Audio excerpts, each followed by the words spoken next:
After a long back welcome to my channel Travel Bugs vlog. இது வந்து பார்த்திங்கன்னா in-laws வீட்டில் எடுத்தது. சிஸ்டர்லாம் வந்திருந்தாங்க. சரி ஓகே கொஞ்ச நாள் அங்கே போய் ஸ்டே பண்ணலாம். அது இல்லாமல் என் ஹஸ்பண்ட் வந்து ராஞ்சி போயிட்டு கொஞ்சம் ரொம்ப நாள் கழிச்சு வந்திருந்தார். ஸோ அங்கேயே ஸ்டே பண்ணலான்னு சொல்லிட்டு தான் நாங்கள் அங்கே இருந்தோம். ஸோ அங்கேருந்து நான் vlog எடுத்தேன். என் சிஸ்டர்லாம் தான் எனக்கு ஹெல்ப் பண்ணாங்க. முக்கால்வாசி டைம் அவங்க தான் ஹெல்ப் பண்ணுவாங்க vlogsலாம் எடுக்க சொல்லி. ஏன்னா குட்டி வச்சுட்டு என்னால் அப்பப்போ வீடியோஸ் எடுக்க முடியாது. ஸோ அவங்க எனக்கு வந்து மோஸ்ட்டாக ஹெல்ப் பண்ணி தருவாங்க. ஆக்சுவலாக வந்து நான் ஒரு ரெசிபி வந்து முன்னாடியே போட்டிருந்தேன். அவங்க வந்தனால சரி நம்ம செய்யலாம் மாதிரி ட்ரை பண்ணலான்னு சொல்லிட்டு, ஏன்னா அது நான் ரவுண்ட் பிரெட்டில் பண்ணியிருந்தேன். சரி இது வந்து நம்ம ஃப்ளாட் பிரெட்டில் பண்ணலாம் அப்படின்னு சொல்லிட்டு நாங்கள் அதை ஃப்ளாட் பிரெட் வாங்கிட்டு வந்து நாங்கள் ட்ரை பண்ணோம். பட் என்ன ஆயிடுச்சுன்னா அந்த பிரெட் எப்பயுமே நம்ம வாங்குகிற பிரெட் வந்து பார்த்திங்கன்னா நல்லா ஸ்டிஃபாக இருக்கணும். இது கொஞ்சம் கொலன்னு உதிர்ந்து போனதுனால எங்களுக்கு கொஞ்சம் ஃப்ளாப் ஆயிடுச்சு. மற்றபடி டேஸ்ட்லாம் நல்லா தான் இருந்தது. சீரியஸாக நீங்கள் எல்லாருமே ட்ரை பண்ணி பாருங்கள். ரொம்ப ரொம்ப டேஸ்ட்டாக இருக்கும். ஆக்சுவலாக வந்து இந்த பிரெட்லாம் வந்து அதிகமாக சாப்பிடக்கூடாதுன்னு தான் சொல்லுவாங்க. பட் இருந்தாலும் ஒன்ஸ் இன் அ வைல் நீங்கள் கன்ஃபார்ம் சாப்பிடலாம். அப்புறம் என் சேனலை பார்க்குறவங்க எல்லாருமே வந்து சப்போர்ட் பண்ணுங்கள், சப்ஸ்கிரைப் பண்ணுங்கள். அப்போ தான் எனக்கு இன்ட்ரெஸ்ட் வந்து நான் நிறைய வீடியோஸ் போட முடியும். பார்க்குறீங்க பட் சப்ஸ்கிரைப் பண்ண மாட்டேங்கிறீங்க, லைக் பண்ண மாட்டேங்கிறீங்க, ஷேர் பண்ணுங்கள், உங்கள் ஃப்ரெண்ட்ஸ்க்கும் சொல்லுங்கள். ஸோ நீங்கள் பண்ணுற ஒவ்வொரு சப்போர்ட்னால தான் நான் இன்னும் நல்லா என்கரேஜாக வீடியோஸ் போட முடியும். அதுவும் நான் குட்டி வச்சுக்கிட்டு போடுறேன். ஸோ வந்து நீங்களாம் வந்து நிறைய பேர் பார்த்தீங்கன்னா தான் ஓகே பார்க்குறாங்க, அவங்களுக்காக போகலான்னு எனக்கு தோணும். ஸோ ப்ளீஸ் சப்போர்ட் பண்ணுங்கள். ஸோ நான் வந்து அவள் சொல்ல நாங்கள் வந்து காமெடி பண்ணிவிட்டு அப்பப்போ குட்டியும் கொஞ்சம் எங்களுக்கு டிஸ்ட்ராக்ட் பண்ணிகிட்டே இருந்தான். பட் விடக்கூடாதுன்னு சொல்லிவிட்டு நாங்கள் வந்து இந்த ரெசிபிலாம் நாங்கள் ஷூட் பண்ணிகிட்டு இருந்தோம். சீரியஸ்லி இந்த பிரெட் ரெசிபி ட்ரை பண்ணி பாருங்கள். செம்ம ஒர்த், நல்லாயிருக்கும். இந்த பாலில் பிரெட் பால் காம்பினேஷனில் சாப்பிட்றவங்க எல்லாத்துக்குமே இது ரொம்ப ரொம்ப பிடிக்கும். என் சிஸ்டர்லாம் வந்து நல்லா டீ காஃபி எல்லாருமே குடிப்பாங்க அங்கே. ஸோ எல்லாத்துக்குமே நல்லா தான் இருந்துச்சுன்னு சொன்னாங்க. பட் எங்களுக்கு அந்த பிரெட் வந்து கொஞ்சம் உதிர்ந்து இருந்ததுனால கொஞ்சம் கரெக்டான இதில் எங்களுக்கு வரல. அது இல்லாமல் நாங்கள் மில்க் வந்து கொஞ்சம் கரெக்டாக ஊற்றுறோம். நீங்கள் இன்னும் கொஞ்சம் நல்லா மில்க் ஊற்றி அந்த நாங்கள் சுகர் வந்து கொஞ்சம் கொஞ்சமாக போட்டோம். நீங்கள் நல்லா ஸ்ப்ரெட் பண்ணி போட்டிருந்தீங்கன்னா இன்னும் நல்லா டேஸ்ட் கொடுக்கும். ஸோ வந்து ட்ரை பண்ணிவிட்டு கன்ஃபார்ம் கமெண்ட் செக்ஷனில் சொல்லுங்கள். ஆக்சுவலி அன்றைக்கி வந்து நார்மலாக தான் இந்த டே போயிட்டு இருந்துச்சு. சரி சும்மா இருக்குமே தான் சொல்லி நாங்கள் vlog எடுக்கலாம் அப்படின்னு சொல்லிட்டு தான் நாங்கள் அதை எடுத்துகிட்ருக்கோம். அது இல்லாமல் நல்லா என்டர்டெயின்மெண்ட்டாக தான் இருக்கும். ஏன்னா சிஸ்டர்லாம் நாங்கள் கொஞ்சம் ஜாலியாக ஸ்டார்டிங்கில் வந்து நாங்கள் அதிகமாக பேசுனது கிடையாது. பட் குட்டி பிறந்ததுக்கு அப்புறம் தான் எங்களுக்குள்ளே நல்லா கம்யூனிகேட் ஆச்சு. ஏன்னா குட்டி பார்க்குறதுக்கு அவள் வந்து எனக்கு ஹெல்ப் பண்ணுவோம். ஸோ அப்படி பேசி தான் நாங்கள் வந்து இது பண்ணிக்கிட்டோம், அட்டாச் ஆகிக்கிட்டோம். ஏன்னா ஸ்டார்டிங்கில் அவளுமே வந்து ஒரு இன்ட்ரோவெட் தான். ஸோ டக்குன்னு பேச வரமாட்டாள். ஸோ நாமளே ஒரு டாபிக் எடுத்து பேசினா அவள் வந்து நல்லா பிக்கப் ஆகி நம்மக்கிட்ட பேசுவாள். ஸோ அந்த மாதிரி தான் நாங்கள் வந்து இது பண்ணோம். பட் பேச ஆரம்பிச்சிட்டோன்னா செம்மையாக பேச ஆரம்பிச்சிடுவாள். ஆக்சுவலாக அவங்க சைடில் எல்லாருமே சைலண்ட் தான், கொஞ்சம் மெதுவாக தான். எப்படி சொல்ல, மெதுவாக இல்லை, அவ்வளோ சீக்கிரம் பேச மாட்டாங்க. பட் பேச ஆரம்பிச்சிட்டாங்கன்னா யார் வாயுமே நம்ம க்ளோஸ் பண்ண முடியாது. பட் நல்லா பேசுவாங்க.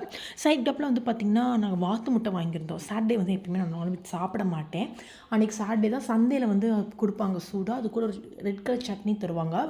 வீட்டில் எல்லாத்துக்கும் வாங்கினோம். நான் வந்து சரி மாட்டி சாப்பிட்டுக்கலான்னு சொல்லிட்டு தான் பார்சல் கட்டிட்டு வந்துட்டேன். பட் வந்து அன்றைக்கி நான் மறந்துட்டேன் அடுத்த நாள். ஸோ அதுக்கு அடுத்த நாள் தான் நான் வந்து சரி அதையும் போடலான்னு சொல்லிட்டு அதையும் சைட் கப்பில் நாங்கள் போட்டிருந்தோம். போன தடவை அந்த ரெசிபி பண்ண போது பார்த்திங்கன்னா அந்த ஹனி வந்து நான் வந்து ப்ரெஸ் பண்ண போது அந்த கேப்லேருந்து அப்படியே கீழே ஊற்றி ஒரு சம்பவம் ஆயிடுச்சு. அதனால் இந்த தடவை கொஞ்சம் சேஃபாக வந்து ப்ரில்லியண்ட்டாக ஸ்பூன்லேயே நம்ம பண்ணிக்கலாம்னு சொல்லிட்டு அவளுக்கு நான் பண்ணால் அவளுக்கு செம்ம சிரிப்பாயிடுச்சு. கரெக்டாக டேஸ்ட் பார்க்கும்போது என்னெல்லாம் எடுக்காதீங்க. ஆக்சுவலி நம்ம வீட்டில் இருக்கும்போது ரொம்ப ஃபார்மலாக இருப்போம்ல. ஸோ வந்து என்னை எடுக்காதீங்க, ஃபேஸ்லாம் காட்டாதீங்கன்னா ஓகே நீ டேஸ்ட் பாரு, அதை மட்டும் நான் எடுத்துக்கிறேன்னு சொல்லிவிட்டு ஃபேஸ் மட்டும் கட் பண்ணிவிட்டு அதை நான் வந்து எடுத்து கேட்சப் பண்ணிட்டு இருந்தேன். அது கொஞ்சம் ஃபன்னாக போயிட்டு இருந்துச்சு. சைடு கப்பில் இந்த குட்டி இருக்கான் பாருங்களேன், எல்லா இப்போ தான் கொஞ்சம் கொஞ்சமாக நடக்க ஆரம்பிக்கிறான். நின்று ஒரு ஸ்டெப் எடுக்க 2 ஸ்டெப் வைக்கிறான், மறுபடியும் உட்காந்துக்கிறான். ஸோ பிடிக்கவே முடியலைங்க எனக்கும். நானும் இவனை கண்ட்ரோல் பண்ணலான்னு பார்க்குறேன். ஒவ்வொரு தடவையும் பொம்மைங்கிறத தொடவே மாட்டான். அவன் டாய்ஸ்லாம் அது ஒரு ஓரமாக இருக்கும். இந்த சாமானம், இந்த வெசல்ஸு இதெல்லாம் நம்ம இது பண்ணுறோம் பார்த்திங்களா, அதுதான் அவனுக்கு வந்து விளையாட்டு பொருட்கள். சரின்னு சொல்லிட்டு டைம் ஆயிடுச்சுன்னு சொல்லிட்டு அவனுக்கு கஞ்சி சைட் வேலை வச்சிடலாம்.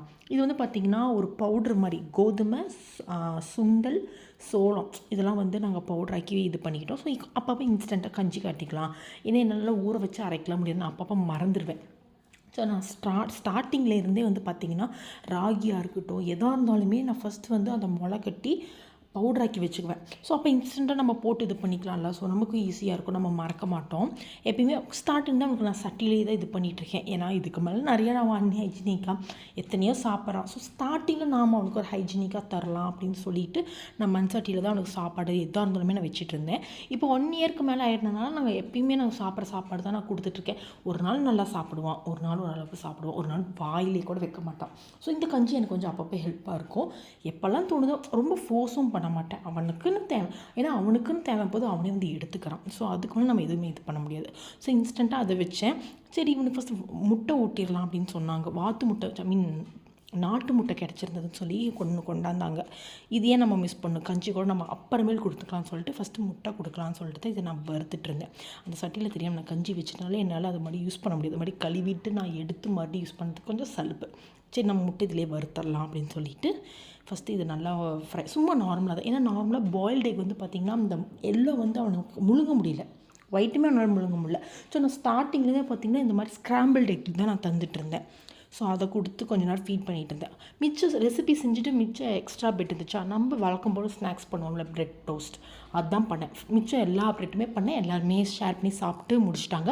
நான் இங்கே சுட சுட அந்த ஸ்க்ராம்பிள் எக்கை வந்து என்னோடய ஹஸ்பண்ட் வந்து ஊட்டிகிட்டு இருந்தார். ஆக்சுவலாக இதில் ரேரான சீன் தான். ஸோ அதனால தான் நான் கேப்சர் பண்ணியிருந்தேன். எல்லா சீனுமே எல்லாத்துலேயுமே அவர் வந்து ஹெல்ப் பண்ண மாட்டார், முடிஞ்ச வரைக்கும் பண்ணுவார். பட் இருந்தாலும் முக்கால்வாசி நேரம் நானே பண்ணிக்குவேன்.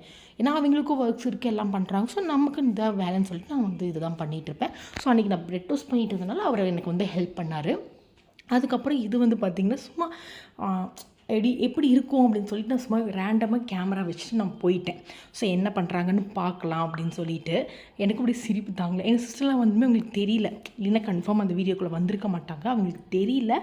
அப்படியே நான் சைட் கேப்பில் நின்றுட்டு அப்படியே கேஷுவலாக தான் இருந்தேன். அவட்ட சொல்லவும் இல்லை, அப்புறம் கேஷுவலாக போயிடுவா. என் ஹஸ்பண்டும் தம்பி கூட்டிகிட்டு வந்து தெரியாது, கடைசியாக தான் நம்மளை பார்த்துட்டுமே அப்படின்னு சொல்லிட்டு போயிட்டாரு. ஆக்சுவலி தான் ஃபர்ஸ்ட் டைம் நான் இந்த மாதிரி ஷூட் பண்ணுறேன். அது இல்லாமல் நான் வந்து கொஞ்சம் மப்டியில் இருப்பேன், கொஞ்சம் அட்ஜஸ்ட் பண்ணிக்கோங்க. ஸோ பாருங்கள் எல்லாம் எப்படி பல்ல காட்டுதுங்கன்னு பாருங்களேன். ஸோ இதெல்லாம் முடிச்சதுக்கப்புறம் எங்கள் கிச்சன் வந்து இப்படி தான் இருந்தது. அத்தை கன்ஃபார்ம் வந்ததுக்கப்புறம் என்னது இப்படி வச்சுருக்கேன், ஏன்னா அத்தை நல்லா நீட்டாக வச்சுருப்பாங்க. ஸோ அதுக்குள்ளே எப்படி நீட் பண்ணின்னு சொல்லிட்டு எல்லாமே நாங்கள் நீட் பண்ணிட்டோம். என்னடா திடீர்னு சரௌண்டிங் மாறிடுச்சுன்னு பார்க்குறீங்களா.